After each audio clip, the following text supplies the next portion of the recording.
Hello friends, आप सबों का ममता मिश्रा कुकिंग चैनल पे सुस्वागतम। ठंड के सीजन में मार्केट में सिर्फ हरे हरे मटर ही नहीं मिलते, बल्कि हरे हरे चने भी खूब मिलते हैं और बहुत सारी इंटरेस्टिंग रेसिपी इससे बनती भी है। तो चलिए बनाते हैं हरे चने की स्पेशल खस्ता स्वादिष्ट यमी कचौड़ियाँ, जो स्वाद और सेहत दोनों के लिए एकदम परफेक्ट और बढ़िया रेसिपी है। तो चलिए फटाफट इसे बनाना स्टार्ट करते हैं।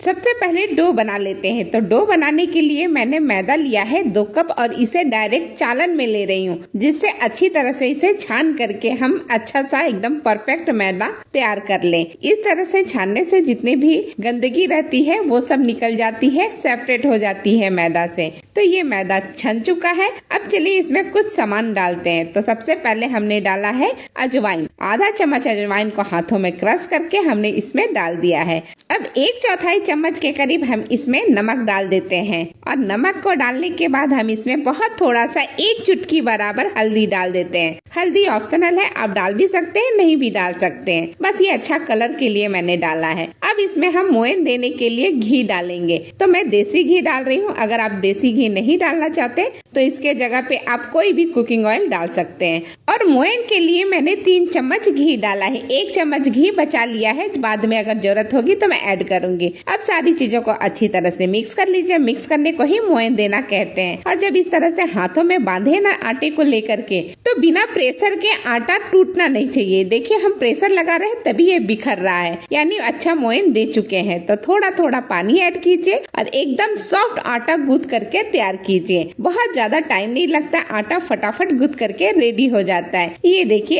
एक जगह पे आटा अच्छी तरह से इकट्ठा हो गया है। अब बस थोड़ा सा और मसल लेते हैं, बस 1 मिनट, और हमारा डो बन करके रेडी हो गया है। अब इसे थोड़ा फैला लेते हैं और जो घी हमने रखा था ना साइड में, उस घी को ले लेते हैं और बहुत थोड़ा सा घी लेकर के ऊपर के सतह पे आटे का हम लगा देते हैं और इसे ढक करके आधे घंटे का रेस्ट देते हैं। आधे घंटे में ये अच्छा फूल जाएगा। और तब तक चलिए हम स्टफिंग बना लेते हैं। तो स्टफिंग के लिए मैंने ये 1 कप चना लिया। ये देखिए मैं पास से आपको चना दिखा रही हूँ, हरा चना। तो ये हरा चना हमने ले लिया है 1 कप और इसे डायरेक्ट मिक्सी के जार में डालेंगे अच्छी तरह से धोने के बाद। और बहुत ज्यादा इसमें पानी नहीं डालेंगे, बल्कि मैं तो बिल्कुल भी पानी नहीं डाल रही हूँ। और जार का ढक्कन बंद करके ग्राइंड कर लीजिए। मैंने पल्स मोड पे अच्छी तरह से 4 से 5 बार में ग्राइंड कर लिया है। ये देखिए हल्का दरदरा सा टेक्सचर है, बहुत दरदरा भी नहीं है लेकिन बिल्कुल फाइन भी नहीं है। ऐसा ही हमें बना करके रेडी करना है। इसे साइड में रखते हैं और एक पैन ले लेते हैं। पैन में हम ले लेते हैं 1 चम्मच कोई सा भी कुकिंग ऑयल और 1 पिंच हम डाल देते हैं हींग को।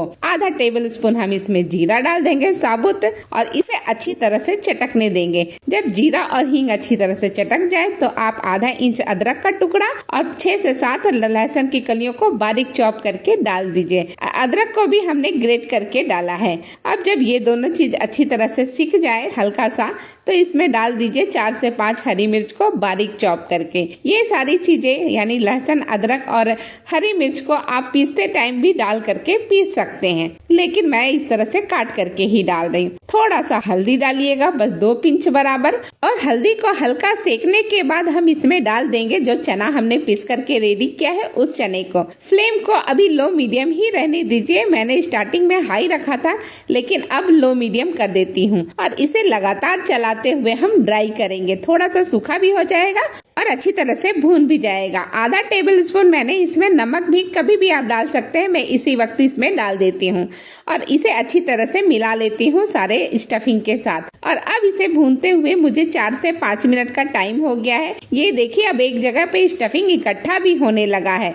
तो बिल्कुल इसी तरह से हमें भून करके रेडी करना है। अब हम इसमें डाल देते हैं आधा टेबल स्पून अमचूर पाउडर और इसे भी स्टफिंग या मसाले के साथ अच्छी तरह से मिक्स कर लेते हैं। अब ये बिल्कुल ड्राई हो चुका है, एक जगह इकट्ठा भी हो रहा है। तो बस इसी टाइम पे हम फ्लेम को बंद करेंगे। ये पास से देखिए कितना बढ़िया स्टफिंग बन करके रेडी हुआ है, एकदम ड्राई। तो चलिए अब हम फिलिंग करते हैं। तो फिलिंग करने के लिए मैंने ये स्टफिंग एक बाउल में निकाल लिया है, हल्का थोड़ा सा ठंडा भी हो गया है। तो इस तरह से आप थोड़ा थोड़ा टुकड़ा निकाल लीजिए और उसके बॉल्स बना लीजिए। इस तरह से बॉल्स बना लेंगे तो आपको भरने में बहुत ही सहूलियत रहेगी। तो छोटे छोटे जैसे मैंने एक बॉल बनाए वैसे ही बाकी के सारे बॉल्स बना लेंगे।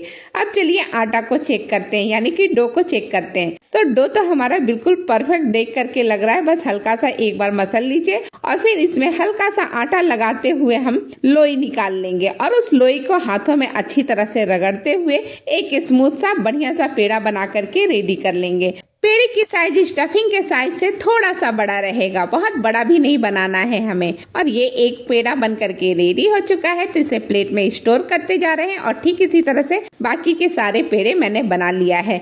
और ये रहा जो हमने स्टफिंग के बॉल्स बनाए हैं वो, और दूसरे प्लेट में है पेड़ा जो हमने डो से बना करके रेडी किया है। थोड़ा सा सूखा आटा ले लीजिए और एक कप ले लीजिए पेड़ा आटे वाला और इसे हाथों में अच्छी तरह से राउंड करके सूखे आटे में हल्का सा लपेट लीजिए और फिर इस तरह से कचौड़ियों को भरने के लिए जैसे हम करते हैं एक कटोरी नुमा शेप बना करके रेडी कर लीजिए, थोड़ा सा बड़ा। और फिर एक स्टफिंग डाल दीजिए और अंगूठे के हेल्प से इसे दबा करके अच्छी तरह से बंद कर लीजिए, जैसे हम हमेशा कचौड़ी बनाते वक्त करते हैं। और जब ये मुंह अच्छी तरह से सील हो जाएगा, इसका ऊपर का ओपन वाला हिस्सा सील हो जाएगा, तो हल्का सा या तो कट करके निकाल दीजिए या फिर इसी में आप दबा भी सकते हैं। मैं कट करके निकाल दे रही हूँ। इस तरह से बिल्कुल सिलवट्टे वगैरह नहीं पड़ते हैं कचौड़ी में।